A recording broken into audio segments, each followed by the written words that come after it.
Eva, thanks so much for your time today. Firstly, how would you define psychopathy? So psychopathy is really a combination of a set of traits.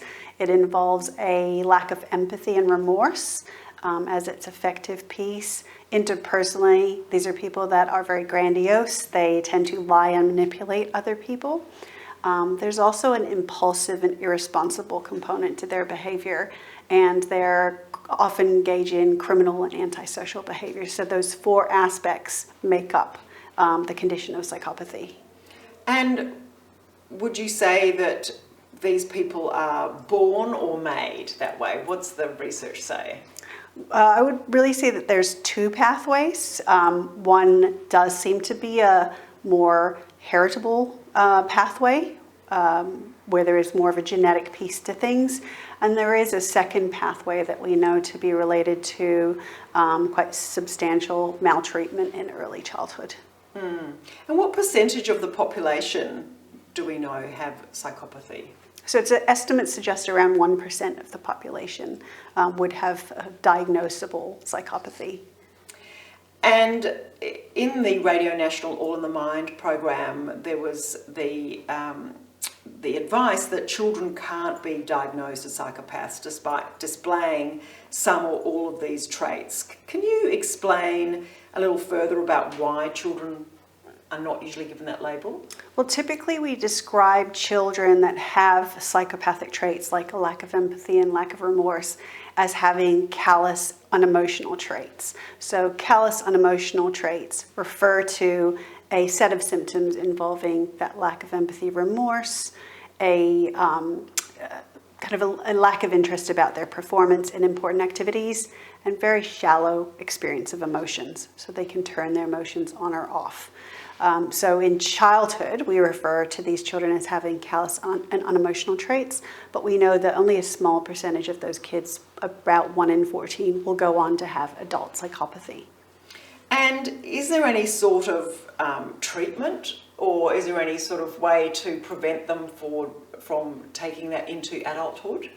Yep, so we don't necessarily have any effective treatments for adult psychopathy, which is why I focused a lot of my attention on trying to figure out how young can we see these callous, unemotional symptoms. And we can see them quite reliably by age 3. And so we have been working on developing treatments that try to prevent progression from callous, unemotional traits or lack of empathy to adult psychopathy. So what do the treatments involve?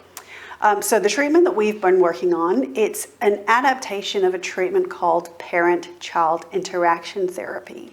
And that's quite a unique program in that you have the parent and the child come into the clinic.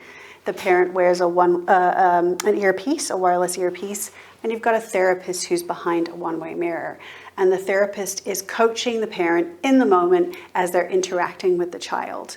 And they're trying to improve the quality of the parent-child relationship as the first target, and specifically the warmth of that interaction. The second piece is they're trying to manage the child's behavior by using reinforcers or rewards to get them to be more pro-social. And the third very novel aspect is we're trying to teach parents and children how to be better at recognizing and responding pro-socially to others' emotions, particularly distressed emotions like sadness and fear. The mother in the All in the Mind program said that her son lacked empathy for others who seemed distressed or even animals that were in pain.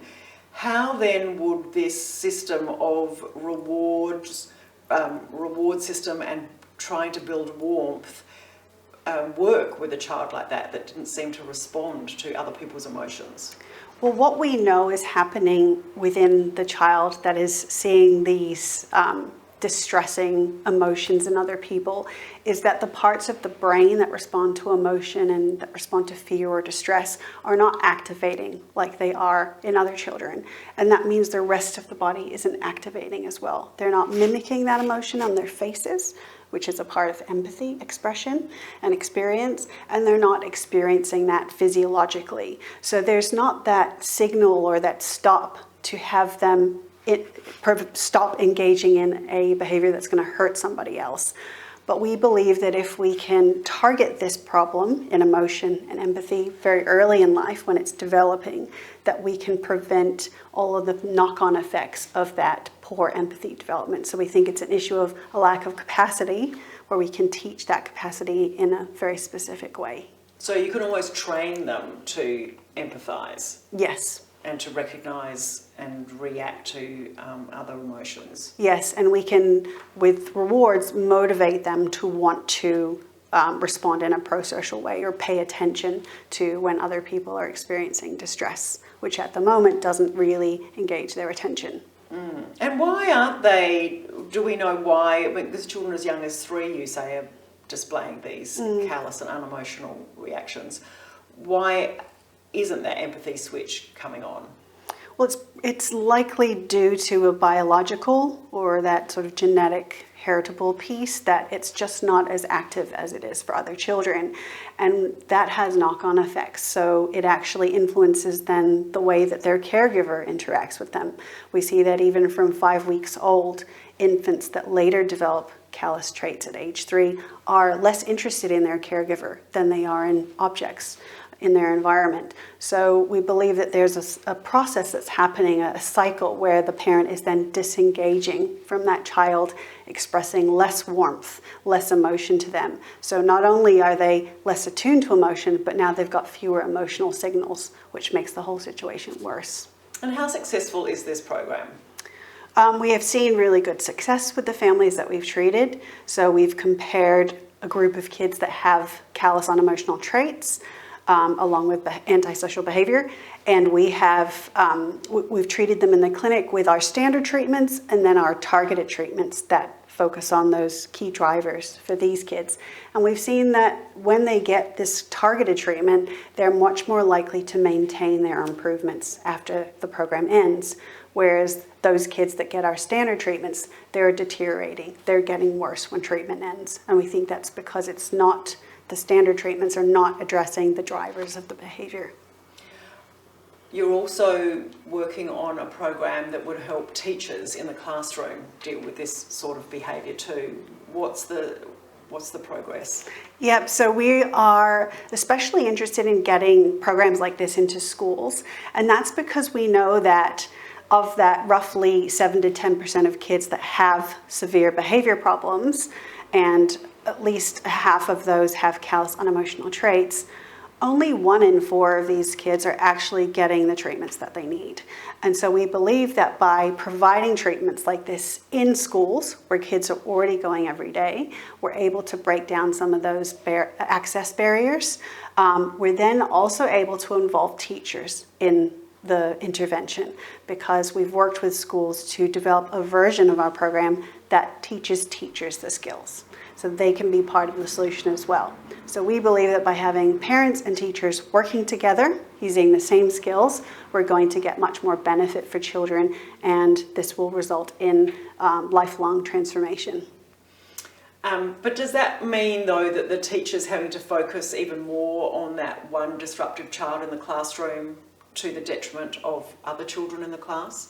Well, what we know is that when you've got a child with disruptive behavior, they're getting a lot of teacher attention, and that's negative attention. So that means that attention is not put on other children.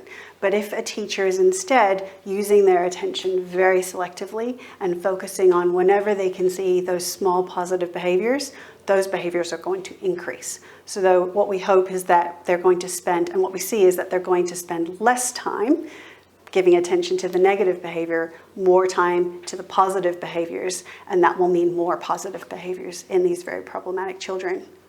So are you planning on rolling this out to multiple schools, or what's the next step? So in 2019, we started working with Ingleburn Public School and 7 other schools surrounding them to deliver this program in a hub that sat at the Ingleburn Public School. We had really good results, and we then expanded to a new hub in Condell Park Public School and working with 6 schools around them. This year we actually extended to regional New South Wales with the help of a federal grant, and we've got 6 schools around a regional New South Wales school. We're also in the process of building a hub in a Catholic school in southwest Sydney. So the idea is that we will be able to scale this program across New South Wales and ideally eventually across the world. Well, good luck, and thank you so much. Thank you. Eva, thank you so much for your time. You are trialling a program in schools to help with disruptive and sometimes violent children and their behaviour. Tell us about that program. Yeah, so what we've been doing is we took a very effective treatment program and we worked with schools to develop a version that could be delivered on school grounds. That way we can get it to more children that need it. And so what we're doing is we've built clinics on the grounds of schools where teachers and parents and children are all coming in together to get the treatment.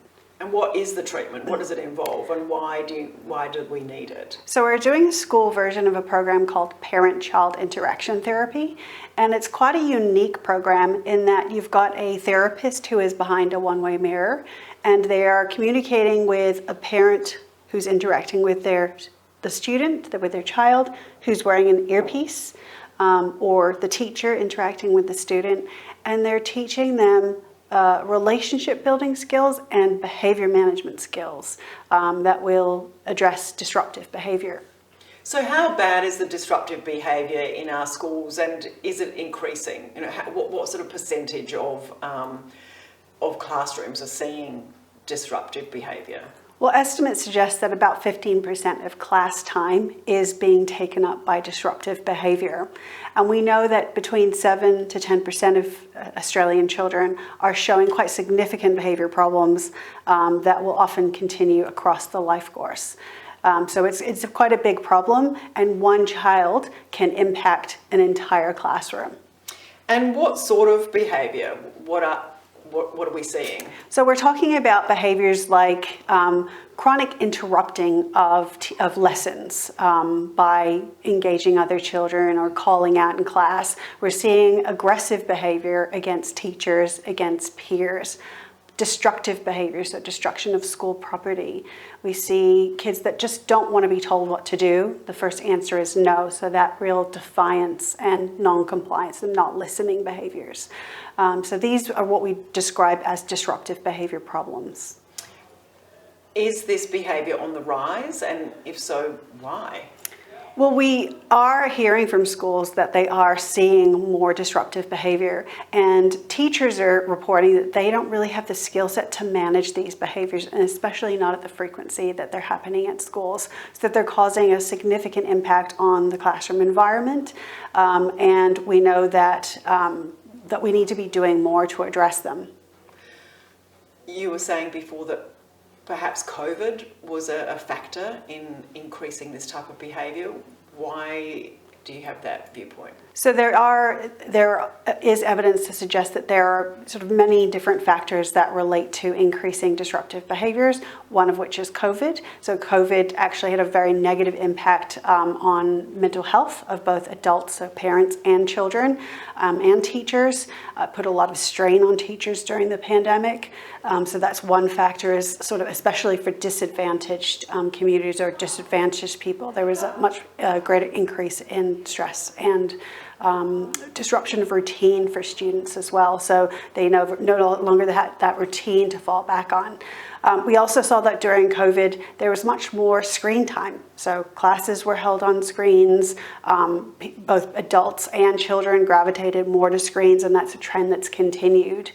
And another factor that we see is that screen time led to more disruptions in sleep, and sleep certainly increases disruptive behavior.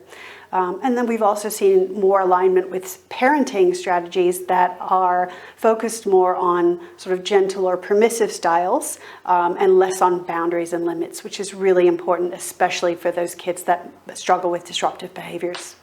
So what sort of techniques are you teaching the teachers to deal with this behaviour in classrooms? So we're teaching the teachers and the parents very similar sets of skills. The first thing that we teach them is how to build up stronger relationships with these disruptive children, because disruptive children have very damaged relationships with the caregivers around them. As you might imagine, that if someone is chronically causing conflict, that's going to cause a lot of damage and a lack of positivity in those relationships. So we're teaching both parents and teachers the basic building blocks of relationships and strengthening that relationship quality. So that's one piece. The second thing is we're teaching parents and teachers behavior management strategies. So what are the consequences that can follow those disruptive behaviors that make them less likely to happen? Or what are the consequences that follow good behaviors that make them more likely to happen? And we know that we need to tailor those consequences to different kinds of children. So is it the carrot or the stick approach? What's the one that you're advocating? Well, we know that for some kids, so this is where the tailoring comes in, for some kids the stick works quite well if we're doing it consistently. And for other kids, we know that the carrot is going to be more effective. So it's teaching both parents and teachers how they know which kid is which and which strategies to use most effectively. And that's part of the program. So even though we're using the same program with every family, it's always tailored to their unique presentation. And that's why it's so effective. And that's why we're seeing that 90% success rate with our families that have been treated. And how long does the program take to roll out before you see those results? So the program on average is about 21 weeks. So that involves weekly 1-hour sessions with the parent and the child. Several sessions also involve the teacher. So that means that that family is coming to the clinic on the school grounds, getting that coaching therapy, that live intensive therapy. And in that 14 to 21 week period, we're seeing that level of benefit. So you're seeing a 90% improvement in the students' behaviour? That's right. So we're seeing 90% of our kids that complete this program are no longer showing these disruptive behaviours. And do you know if that's long-lasting, or do you need more research to confirm that? So there's been quite a lot of research on the sort of the base program that we're working from, and that doesn't involve the teacher piece, which we think is going to result in even more benefit. But even with that base program, we're seeing benefits up to 4 or 5 years post the end of treatment. And there's other studies that show that when you put these early parenting interventions in place, you actually see less delinquency in adolescence. We see less criminal justice involvement in adulthood. Okay, and so what do you think is the return on investment as far as policymakers go? Well, why would they invest in this? How much money could they save down the track? Well, we're currently working on a research study at UNSW to be able to quantify this, to understand what the cost effectiveness of a program like this is. But we do have statistics from the base program that tell us that you can have huge savings when it comes to criminal justice costs, juvenile justice costs, health costs, because these are kids that end up using a lot of services across their life. So we know that there are massive cost savings to be made if we can invest in these children in this early childhood period. So what's your vision, what's your dream for this research? How would you like to see it unfold in the near future? Well, I think we really need funding to be able to scale this program across New South Wales and across Australia. We've so far built 3 clusters, 2 in disadvantaged areas in southwest Sydney. We've got another that was built in Albury, so in regional New South Wales, and we're very excited about extending to more of regional New South Wales. And we've also, we're in the process of building a clinic hub in Catholic schools in southwest Sydney. But I would really like to see this program out to as many schools as we can get it to and as many hubs as we can build across the state.